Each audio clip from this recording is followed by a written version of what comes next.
What's going on, people? It's Charlie and welcome back to another video on the Chatting Leeds YouTube channel. Hope everyone's doing all right as always.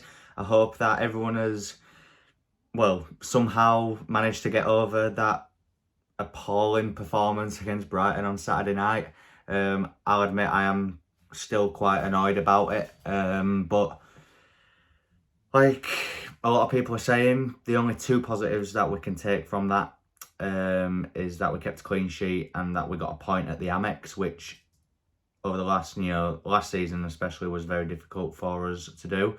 But other than that, it was shambolic, really. Not as bad as Southampton, but it was definitely up there with one of our worst performances under Bielsa. I definitely do think that. Only decided to turn up really in the last 10 minutes. But we move on. Very quick turnaround as we take on Crystal Palace tomorrow night at Elland Road. So this is going to be my pre-match thoughts ahead of that game, how I think it's going to go, score prediction and all that jazz. But just before we get into it properly, as always, please smash that like button, please subscribe, hit the notification bell and follow me on my socials. They are in the description. So then, Leeds United versus Crystal Palace. At the slightly later time for a kickoff of 8:15, so it is going to be a late one for sure. So let's just focus on Palace for a little bit then. So had a mixed start to this season, I think. I think the media's perception of Palace is that they've taken the league by storm, when in reality they're not. In terms of points, they're not that much ahead of us, really. Obviously, they did get beat on Saturday 2-1 by Steven Gerrard's Aston Villa. Villa are on that new coach bounce with Gerrard, so I'm not really reading too much into the fact that they got beat by Villa. I actually watched the game on a stream, the Palace-Aston Villa game. Obviously because we were playing them, I wanted to see how they played, and to say they got beat, I thought Palace did play well in large spells of that game. Zaha looked a real threat. Elise, however you say his name, on that right hand side, he looked like he could potentially really get at Leeds United. You know, obviously you're looking at probably, dare I say it, Junior Firpo potentially starting again at left back on that side, and I think it's just going to be another Tariq Lamptey scenario, really, because that Elise looked really good and I feel like he could definitely get the better of Firpo. Dallas, I'm not so sure. Obviously, Dallas, even though he's not an out-and-out left back, he's used to the Leeds United system playing at left back, so he may be able to handle with Elise a lot differently. Thought Benteke seemed quite isolated up top. He's had quite a good start, hasn't he? You know, he has bagged himself a few goals. So he will definitely be a threat to our back line. Obviously, the main star of their show so far this season does seem to be a player that very, very nearly joined Leeds United in the summer, and that is Conor Gallagher. I feel like the writing's just on the wall for him to get a goal against us tomorrow night. Hopefully that's not the case. The midfield battle, the press, is something that I feel is always key in a Leeds United fixture. I feel like if we lose the midfield battle, then we're in real trouble. Just like we did against Brighton on Saturday, I thought the likes of Gross, the likes of Basuma were just walking through that midfield like no one was there. Granted, Adam Forshaw did put a shift in and he did put himself about, but we can't expect him to do everything. And obviously Phillips had an off night, which is why he came off at half-time, which we've now found out was due to tactical reasons and it wasn't an injury. But all of a sudden he's fallen out with Bielsa and he'll be gone in January. I mean, have a day off. You know, there's certain Leeds fans and the conspiracy theories. It's just laughable at times. But yeah, obviously an area of the pitch where I feel like we can definitely exploit them is at the back. I thought, particularly from set pieces, obviously Aston Villa's first goal from target was from a corner. which they didn't seem to defend quite well. Leeds United are not the best from corners or free kicks, but hopefully, you know, get that working on the training ground, and hopefully that can be an area that we can exploit. I feel like the fullbacks, they don't look anything special really, and obviously I hope in this game that we get a Rafinha more into this game. I feel like against Brighton on Saturday, he didn't really have much at ball, and when he did get it, it was bang average, which is very unlike him. But I feel like we can kind of let him have, well, not let him have that one, but you know, it's probably the first game in a long time where he hasn't really done anything. So hopefully the likes of him, the likes of Rodrigo and James can really get at this Crystal Palace back four. Now, one change that I would love to see is Joe Gellart starting this game. I think Jack Harrison was poor against Brighton. Don't get me wrong, they all were. But I feel like Harrison should be dropped, and it should be James on the left, Rafinha on the right, Rodrigo in behind Joe Gellart. Just give us it and let's just see if it works. It might not work, who knows? But at least let's just see it. I think it would work, personally. I think Rafinha, Rodrigo and Joe Gellart all on the pitch at the same time, plus Dan James's electric pace.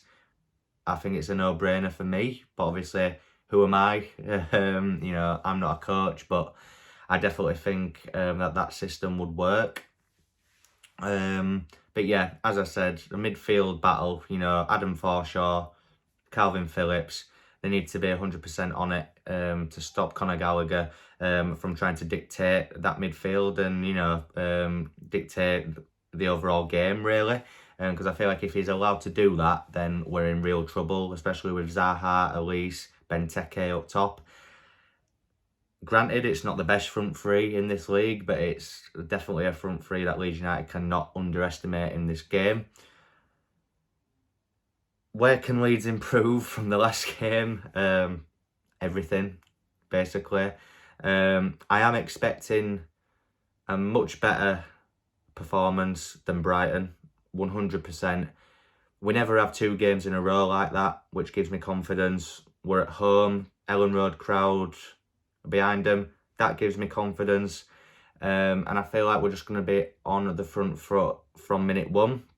What I hope in this game, though, is that we actually keep it up for, you know, out of a 90-minute game, I'd expect Leeds to be bang on it for, you know, 75, 80 of those minutes. We all know that there can be periods in games where you not tire or slack off, but maybe sit back a bit and like see what Palace can do. I understand that, but I feel like Leeds, you know, at home, we need to dictate the possession. We need to be winning the second ball, aerial duels. The press needs to be back because it was non-existent against Brighton for me. There was just no press, no urgency. But I feel like that will come back in abundance tomorrow night. I really do. And I actually am thinking that Leeds are going to win this game, simply because we played crap against Brighton, but somehow got a point. Daylight robbery, I know, but we somehow got a point and kept a clean sheet, which is ridiculous. If I were Brighton, I'd be kicking myself. But I feel like Leeds are going to really kick on now, and we need to win our next 2 home games. You know, we've got Palace tomorrow and then we've got Brentford on Sunday. 2 very winnable games. I feel like if we can beat Palace, then I think we'll definitely beat Brentford. I just think it'll be a knock-on effect, but we just need to start taking his chances, have a look up in the final third, pick out the right ball and stop misplacing passes. Like, actually complete a pass to your man, because the amount of misplaced passes on Saturday was just ridiculous, like absolutely ridiculous. And you know, if Leeds are going to make a sub, make the right sub.